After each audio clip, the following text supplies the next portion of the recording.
night. My father told me I was dead to him. He was wearing a brand new watch. I remember that detail because it struck me as wrong. The kind of thing you buy to celebrate something. I was 22 years old, standing in the kitchen of the house I'd grown up in, holding the acceptance letter from Whitmore Architecture in one hand and my girlfriend's hand in the other. I thought they'd be proud. Instead, my father looked at me the way you look at a stranger who just walked into the wrong room and said, "If you walk out that door with her, don't come back." I walked out. 15 years later, he called. Not to apologize, not to explain. He called because he needed something, and in my family, that was the only language anyone ever learned to speak. My name is Daniel Carr, and this is the story of what happens when the people who built the walls around you decide to use those same walls to trap you. I need to ask something before I go any further. If you're listening right now, just drop a comment and tell me where you are. I read every single one. Knowing you're out there makes telling this worth it. Let me take you back to the beginning. I grew up in Carthage, Tennessee. Small enough that everyone knew your name and large enough that everyone had a version of your story ready before you finished telling it. My father, Robert, ran a mid-sized construction company that had been in the Carr family for 2 generations. My mother, Patricia, managed the books, the social calendar, and the narrative of who we were supposed to be. We were the kind of family that sat in the third pew from the front and never raised their voice in public. Private storms only. That was the rule. I was the oldest of 2. My brother Mark was 4 years younger and had an instinct for disappearing whenever tension entered a room. I never blamed him for it. I envied it. Her name was Simone. I met her junior year at Tennessee State, where I was studying architecture and she was finishing a degree in urban planning. She was from Chicago, she was black, she was sharp in a way that made every conversation feel like it was going somewhere. And she laughed at things most people were afraid to find funny. I loved her immediately and completely, the way you love something you didn't know you were missing. I introduced her to my parents at Thanksgiving, 6 months into our relationship. My mother smiled the whole evening with her mouth but not her eyes. My father shook Simone's hand once and spent the rest of the meal talking to Mark about a job site. On the drive back, I told myself I had imagined it. I had not imagined it. By the following spring, I had a job offer in Nashville at a firm I'd spent 2 years trying to reach, and Simone had been offered a position with a city planning group based out of Atlanta. We were 22 years old and we had a plan. We were going to move to Atlanta together, save for a year, and figure out the rest from there. I told my parents over dinner. My father put down his fork.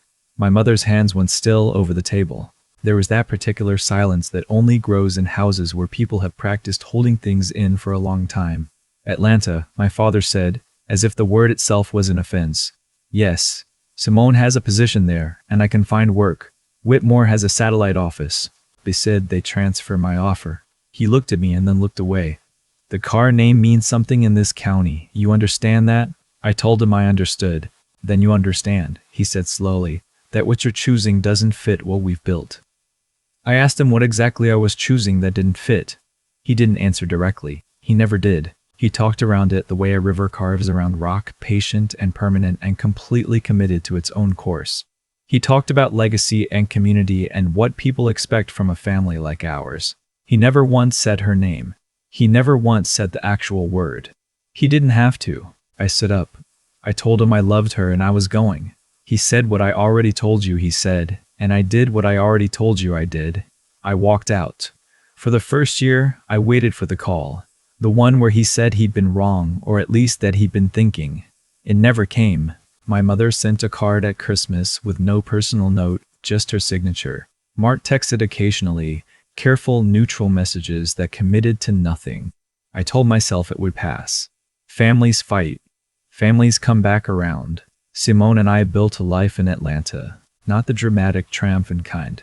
The real kind. The kind made of shared grocery lists and figuring out who handles the insurance and building something slow and honest together. I found work at a small firm that specialized in adaptive reuse, taking old buildings and redesigning them for new purposes. There was something about that work that I needed, without quite understanding why yet. 3 years in, Simone and I got married at a small ceremony in a botanical garden. We invited my family. My mother sent a gift with a note that said she hoped I was well. My father sent nothing. Mark came. He stood in the back and left before the reception. I was grateful for even that. By my early 30s, I had built enough of a reputation that a partner at a firm in Charlotte, a man named Gerald Oates, brought me in to lead the design division of a mixed-use development project along the waterfront. It was the largest commission of my career. The projects got written up in 2 trade publications. My name was in both. That was when my father called. It was a Tuesday morning in October. I was at my desk going over permit revisions when my phone lit up with a number I hadn't deleted but hadn't dialed in 11 years. I stared at it through 3 full rings before I answered. Daniel. His voice was the same. Older, maybe. But the same. I said his name back. He told me he had seen the article. He told me the project sounded impressive. He said these things the way someone reads from a card they wrote in advance, careful and slightly distant from the words. Then he said, we should talk, as a family. I asked what we needed to talk about. He said, your grandfather's estate. There's been a development. My grandfather, on my father's side, Earl Carr, had died 4 years earlier. I knew I had been left out of the will. My father had made sure of that through a codicil added shortly after I left home, quietly and without informing me. I had found out through Mark, who had told me in that same careful, neutral way he told me most things, as if he was reading a weather report about someone else's city. I told my father I would think about it and that I would be in touch. What I didn't tell him was that I had already been thinking about it for years. Because here's what my father didn't know. He didn't know that 3 years after I left Carthage, I had hired a small estate attorney in Nashville to do something very simple. I had asked her to pull every document attached to Earl Carr's estate that was accessible through public probate records. Earl had been particular about paperwork, an old-school man who believed in writing things down, and what those records showed was something my father had apparently forgotten about or assumed had been buried with my grandfather. Earl Carr had written his original will in 1987. In it, he had named my father and his sister as primary beneficiaries, and stipulated that any grandchildren born at the time of his death would receive an equal share of the property holdings. Not the cash, the land. There were 42 acres outside Carthage that had appreciated to something significant. The codicil my father had added, the one that removed my name, had never been countersigned by Earl. My grandfather had never agreed to it. The codicil existed only in my father's version of the documents, filed through a local probate attorney who had since retired. The original, signed by Earl himself, was on record at the county clerk's office in Wilson County.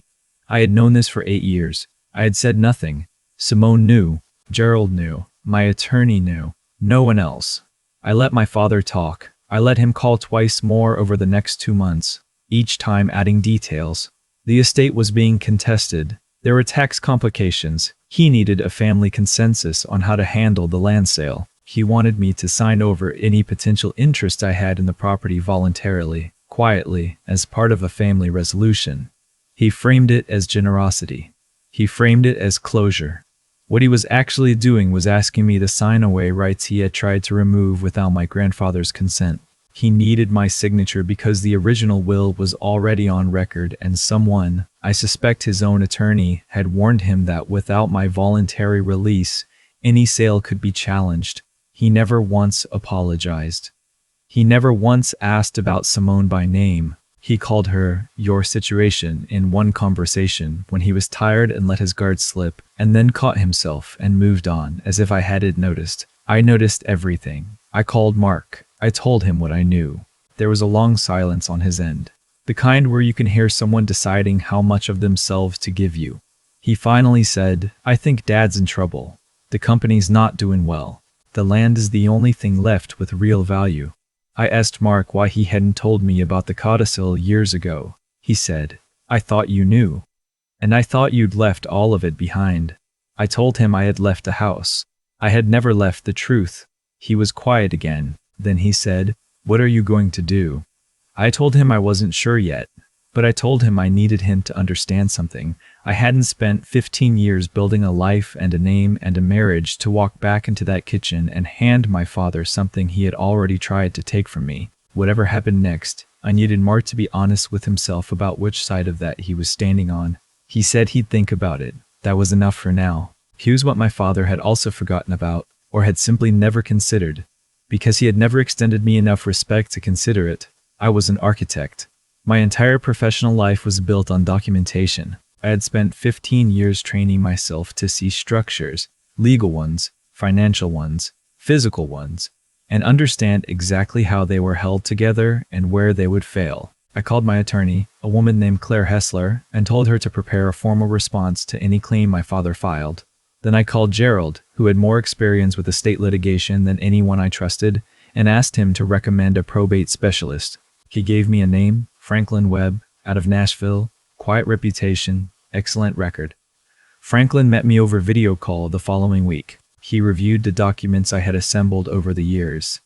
The original will, the unsigned codicil, the county records, and a paper trail of my father's communications about the estate that I had saved with the same careful habit Simone had once teased me about.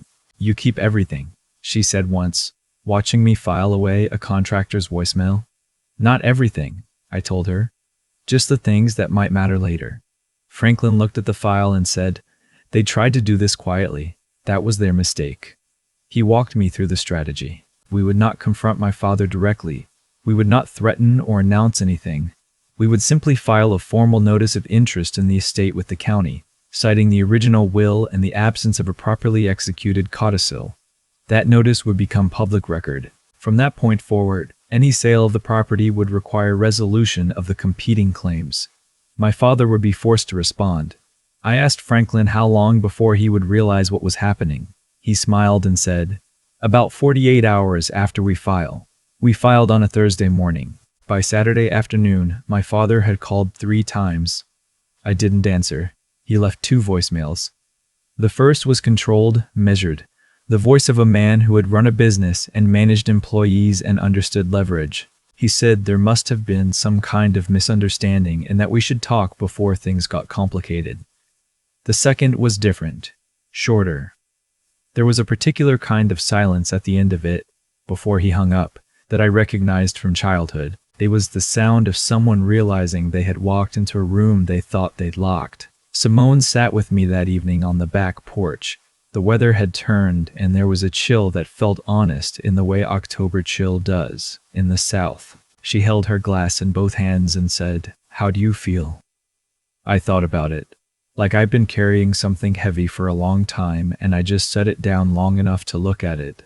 She nodded. She didn't tell me what to do next. That was one of the things about her.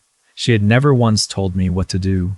She trusted me to find my own way to the right thing, and she stayed close enough that finding it didn't feel like a journey I was taking alone. Mark called that Sunday. He said our father wanted to know how I had found out about the codicil. I told Mark to tell him the same way he found out about everything else. I paid attention. Mark actually laughed at that. Small and quiet, but real. He also told me something I hadn't known. He said that when my father had filed the codicil years ago, our grandfather had confronted him about it. Earl had told my father that what he was doing was wrong and that he would not sign it. My father had told Earl that it was already handled and that Earl didn't need to worry about it. Earl had written a letter, handwritten to a family friend, a man named Clarence, stating his objection. He had asked Clarence to hold the letter in case it was ever needed. Clarence was 81 years old and still lived 20 minutes outside Carthage. Mark drove out to see him the following week. Clarence gave him the letter without hesitation. He said Earl had told him someone would come for it eventually, and that he should give it to whoever came asking with the right last name. When Mark sent me a photograph of that letter, I read it 3 times. My grandfather's handwriting, careful, upright, the handwriting of a man who had written contracts by hand for 40 years, laid out plainly and without anger what he believed, what my father had done, and what he wanted on record. He wrote, "Robert has decided that Daniel is no longer a Carr. I do not agree with this. The land is Daniel's by right, and no document Robert files will change that in my eyes or in the eyes of what is fair." I called Mark after I read it. He picked up on the first ring. I said, "Thank you." He said, "I should have done this years ago." There was a pause between us that held 11 years of neutral text messages and careful distance and everything neither of us had said. Then he said, "I was afraid of him. I'm still afraid of him, honestly. But I was more afraid of watching this happen and knowing I said nothing." I told him that was enough. More than enough. The mediation hearing was set for February. My father arrived with his attorney, a man from Nashville in a good suit who spent the first 20 minutes trying to characterize the original will as outdated and the codicil as the clear expression of Earl Carr's evolved wishes. Franklin let him finish. Then he produced three things: the county record, the unsigned codicil, and a certified copy of Earl's letter from Clarence's keeping, notarized and dated. My father's attorney asked for a recess. My father looked at me from across the table during that recess, and I saw something in his face I had never seen there before. Not remorse exactly, but a kind of recalibration. The look of someone who has been certain of their story for a long time and just encountered evidence that their story had gaps. He looked older than I expected. He looked tired in a way that had nothing to do with the hour. My mother was not there. She had called me the week before the hearing, the first time we had spoken in years. She had asked me if there was a way to handle this privately. I told her that the time for private had been 15 years ago, when I was standing in their kitchen asking for something as simple as acceptance. She went quiet. She said, "I know." 2 words. After 15 years. It wasn't enough, and she knew it, but she said it, and I wrote it down somewhere inside myself, the way you file the things that might matter later. The mediation ended without a dramatic verdict. The mediator ruled that the original will was valid and that the codicil, lacking Earl's signature, had no standing. The 42 acres would be distributed according to the original document, which meant a third of the property came to me. My father didn't speak when the ruling was read. He stood up slowly, the way men of a certain age stand up when the weight of a thing settles on them, and he gathered his papers and he left without looking at me. His attorney shook my hand on the way out and said, professionally and quietly, "Your grandfather was a careful man." I thanked him for saying so. Mark and I had dinner that night at a place near the mediator's office, a diner with red vinyl booths and coffee that tasted the way coffee is supposed to taste in a diner in February. We sat for 2 hours and talked about things we had never talked about. What it had been like growing up in that house, what we had each understood about our father that we hadn't had language for as children, where we were now and where we wanted to go from here. I asked him what he was going to do. He said, "Stay, keep running the company or what's left of it, but differently." I told him I respected that. He said, "I didn't do this to make things harder for Dad. I did it because it was right." I told him I knew, and I told him something I had been thinking since Clarence's letter arrived. Something that had been true for longer than I'd fully admitted to myself. Winning this hadn't felt the way I thought it would. It didn't feel like the door slamming back open. It felt more like standing outside a house you once needed very badly, looking at it clearly for the first time and understanding that what you'd built without it was more than you'd expected. Simone was waiting at the hotel when I got back. She had driven up from Atlanta to be close in case I needed her. She was reading on the bed when I came in, and she looked up and waited. I sat down next to her and said, "It's done." She asked how I felt. I said, "Like myself." She put her book down and leaned her head against my shoulder, and we sat there for a while with the television off and the sounds of the street outside coming up through the window, ordinary and steady and ours. The property sold 18 months later. We used my share to establish something I had been designing in my head for years. A small foundation, formally named after no one, informally called by everyone involved the Open Door Project. Its function was direct and specific, architectural and planning consultation for non-profit organizations building housing for young adults aging out of foster care, young people at 22, 23 years old, standing at a door that no one had made a key for. The first project was a 12-unit building in Nashville. We broke ground on a Tuesday morning in April, and I drove down from Charlotte alone and stood at the edge of the site in the early light and watched the crew work. I thought about a lot of things standing there. I thought about my grandfather writing that letter by hand and giving it to a friend for safekeeping, without knowing how long it would take to matter. I thought about the watch on my father's wrist the night I left, new and cold and celebrating something I still couldn't name. I thought about Simone saying "I know" in a way that had taken 15 years to arrive. I thought about Mark in the back row of a wedding reception, choosing in the only way he knew how at the time. I thought about the version of me that had stood in that kitchen at 22 years old, holding 2 futures in each hand, And I thought about how that boy had not understood yet that being pushed out of the wrong door is sometimes the only way you find the right one. I didn't call my father that day. There was nothing left to say that the documents hadn't already said more plainly than either of us could manage. He had put something in writing once, intending it to close a door. My grandfather had put something in writing too, intending the opposite. In the end, my grandfather's words had outlasted my father's will, the way truth tends to outlast the structures built to contain it. I pulled out my phone and called Simone instead. She picked up on the second ring. I told her we broke ground. She said, "Tell me everything." And standing at the edge of something I had built from what was taken from me, I did.